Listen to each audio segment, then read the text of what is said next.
E o RN no Ar de hoje recebe para uma entrevista ao vivo o presidente do Sindicato das Empresas do Setor Energético do Rio Grande do Norte, Jean Paul Prates. Bom dia, Jean, muito bem-vindo. Bom dia, Mara. Novamente aqui à TV Tropical. É sempre uma Obrigado, satisfação recebê-lo. Já é concreto, vamos começar falando sobre esses leilões. Já é concreto que o Rio Grande do Norte está fora desse leilão de energia de reserva que acontece em dezembro? Não, Mara, não está claro. Quer dizer, a gente não está definido isso. Nesse momento, sim, né? Pela regra atual, sim. Acontece que o cálculo que é feito para as capacidades de conexão, ou seja, a possibilidade de se conectar a uma linha de transmissão em cada sistema do Brasil, foi encerrado esse cálculo um dia antes de sair uma resolução da ANEEL, da Agência Reguladora do Setor Elétrico, permitindo que uma das concessionárias que estão fazendo linhas de transmissão aqui entrasse na obra de uma outra, que praticamente decretou falência lá fora, uma concessionária espanhola, chamada Bengô, e essa outra empresa entraria nessa obra e faria o suficiente para conectar a sua linha, que liberaria cerca de 500 megawatts, que é uma capacidade razoável, de capacidade de conexão para os parques do Rio Grande do Norte. Esse cálculo fechou, a conta fechou um dia antes dessa solução. E isso foi em final de agosto. E aí o leilão foi anunciado com o Rio Grande do Norte excluído, como se não tivesse capacidade nenhuma. Nós fomos atrás e o setor em geral se mobilizou, o governo do estado está mobilizado, a Fiern está mobilizada, nós, pelo Sindicato das Empresas do Setor Energético, que tem uma legitimidade de ter entre eles, entre seus membros, 9 dos 10 maiores geradores eólicos do Rio Grande do Norte e 5 dos 11 maiores do Brasil. Então nós temos uma representatividade bastante pesada.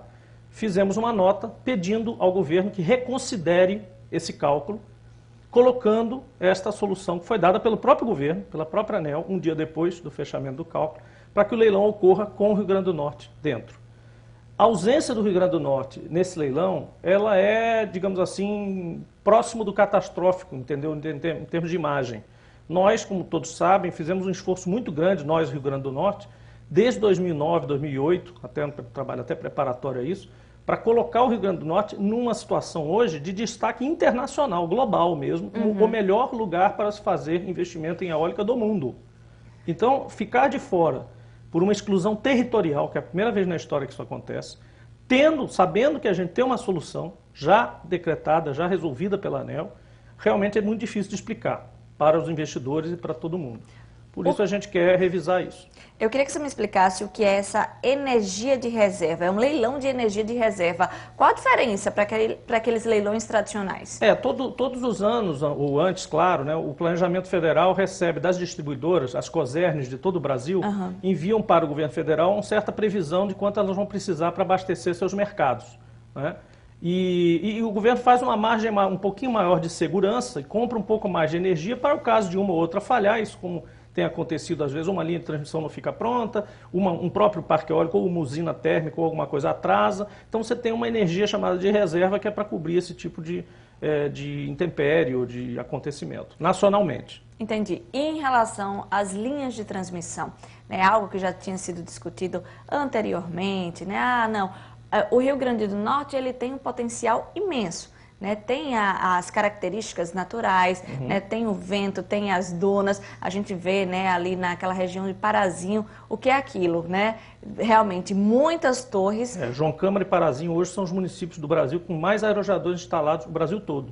Parazinho, inclusive, é a capital eólica, considerada a capital eólica do país. Então, o que é que falta, Jean Paul, para que o Rio Grande do Norte, de fato, seja reconhecido e que esse tipo de atitude de dizer, olha, o Rio Grande do Norte está fora desse leilão. O que é que está faltando? Na verdade, não falta nada. Para o reconhecimento, não falta nada. Para que nós aproveitemos o potencial eólico, também não falta nada. E essas linhas de transmissão? Que acabou aquela história de falar que a gente tinha potencial eólico. Hoje a gente tem realidade eólica. Pra você ter uma ideia, o Rio Grande do Norte tem 30% da capacidade instalada eólica nacional. O Rio Grande do Norte é uma formiguinha nacional em território, em população, em PIB. Mas em eólica, quando você faz um gráfico do Brasil, em eólica, o Rio Grande do Norte pega uma fatia da pizza gigante, que é um terço da eólica brasileira, está instalada no Rio Grande do Norte, o estado pequeno, que a gente conhece. mais de 35%, 36% da energia gerada, eu estava falando de capacidade instalada, agora de energia gerada, é disparado o Rio Grande do Norte. O segundo lugar em energia gerada, efetivamente gerada em eólica nacional hoje, é o Ceará, né, a Bahia em capacidade instalada, mas em energia gerada ainda é o Ceará. Para você ter uma ideia, em escala, é 10 Rio Grande do Norte, 5 Ceará. É autossuficiente? E depois vem os outros, 4, 3, 2, 1. Então, assim, o Rio Grande do Norte é um gigante de energia eólica hoje. Você está perguntando assim, o que é que falta para a gente, de fato, consolidar ou realmente se desenvolver com conforto? Também está em evolução esse processo. Por que isso aí é devagar e é assim, suado mesmo? Porque o Rio Grande do Norte, historicamente, era comprador de energia. Ele nunca produziu 1 megawatt de energia antes. Lembra-se quando comemoraram a vinda da energia de Paulo Afonso? Aquilo foi um grande fato histórico, mas aquilo era a vinda da energia da Bahia. Nós nos independentizamos, entre aspas, teoricamente, em 2010, da energia de Paulo Afonso. Nós passamos a produzir nossa própria energia e exportar energia. E agora nós exportamos 2/3 do que a gente produz de energia. Então, as linhas de transmissão foram necessárias para colocar essa energia no sistema. E é uma conquista vagarosa. Agora, nesse caso do leilão, não é justo que a gente fique de fora, porque a solução foi dada. E pelo próprio governo. Então a gente vai até o fim tentar colocar o Rio Grande do Norte no mapa. Aliás, a Bahia também foi excluída e o Rio Grande do Sul também foi excluída. Então eu costumo dizer que é como fazer o Campeonato Carioca e dizer que da primeira rodada estão suspensos o Flamengo, Fluminense e Botafogo. Entendi. Deixa só o Vasco. Então, na verdade, quem vai ganhar é o quarto mais forte. Porque tiraram o campeão, o vice-campeão e o terceiro lugar do leilão no mesmo ano. O Rio Grande do Norte é autossuficiente? Sim, desde 2010 nós produzimos a energia que precisamos para consumir, né, o consumo próprio do Estado, e hoje em dia em torno de 2/3 do que a gente produz é exportado para os outros estados.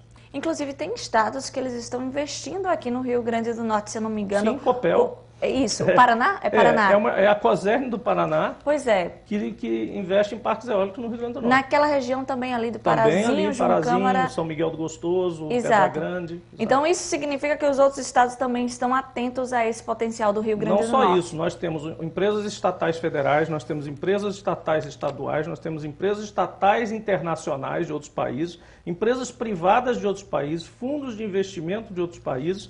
Enfim, nós temos empresas de toda a espécie. E principal, como nós somos o primeiro cenário, o primeiro local preferido, nós temos atraído as melhores empresas, não só muitas empresas, nós temos as melhores grifes do setor elétrico do mundo no Rio Grande do Norte. E o que é que o Estado leva de vantagem, né? O que é que o Rio Grande do Norte leva de vantagem quando vem um outro estado e acaba se instalando aqui? Olha, não, na verdade o fato de ser outro estado é um pouco diferente de qualquer outro investidor, né? É apenas interessante você saber que tem uma distribuidora de energia de outro estado que está investindo num estado na geração.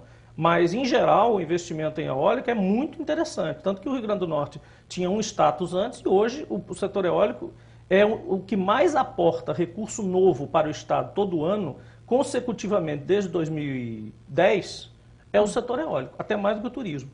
Então a gente hoje tem digamos, uma dependência, não sei se boa ou ruim, mas uma dependência do setor eólico que antes esse setor simplesmente não existia. Nós tínhamos o petróleo e o eólico entrou um pouco para fazer às vezes isso aí. Se nós não tivéssemos, eu digo também, se nós não tivéssemos a substituição da eólica no lugar do petróleo, a gente estaria vivendo hoje um desastre econômico no Rio Grande do Norte. Se a eólica não tivesse entrado e o petróleo caísse como caiu, a gente estaria vivendo uma situação muito difícil no interior. E já é um assunto complexo, uma pergunta complexa, né? Já que o Estado ele é autossuficiente em energia eólica, existe a possibilidade da conta de energia do consumidor acabar baixando? Olha, já houve uma rebaixa, depois teve que haver um aumento nacional, em função das situações de intempéries, até da seca, que é nacional, mas a tarifa, é bom explicar que a tarifa é nacional. Então o Rio Grande do Norte, sim, contribui com energia limpa e barata, porque hoje a energia dos ventos no Brasil é não subsidiada e é barata, é mais barata na geração, mas aquilo tem um peso que é diferido no tempo e ao longo do tempo as tarifas vão ou baixando ou subindo nacionalmente, porque você tem que ter o mesmo preço praticamente no Acre, no Rio de Janeiro ou em Natal. Então a tarifa é nacional e, portanto, a gente contribui para um movimento de melhora da matriz energética e também de barateamento, mas não é uma coisa instantânea, não é como se eu produzo energia, então eu vou ter energia mais barata do que o outro, não é assim. É a mesma coisa infelizmente, que... né? Infelizmente, porque a gente pensa muito assim, o Rio Grande do Norte tem tanto petróleo, porque não baixa, né? O valor da gasolina que a gente está vendo aí, né? Coisa com a gasolina. 3,89, 3,98, como a gente viu na matéria anteriormente, é realmente cruel. E às vezes no posto do lado da refinaria o preço está maior do que em Natal, por exemplo. Porque às vezes o camarada está ali, Guamaré, só tem ele e ele pratica um preço exatamente, que basicamente reflete a situação de mercado que ele tem. Ok, então, Jean Porco Pratos, muito obrigada pela entrevista, 8 horas em ponto. Não, 8 e 1, passei um minuto, mas eu sei. Vamos lá, sem obrigada, problema. Viu? Até já. Até já. E veja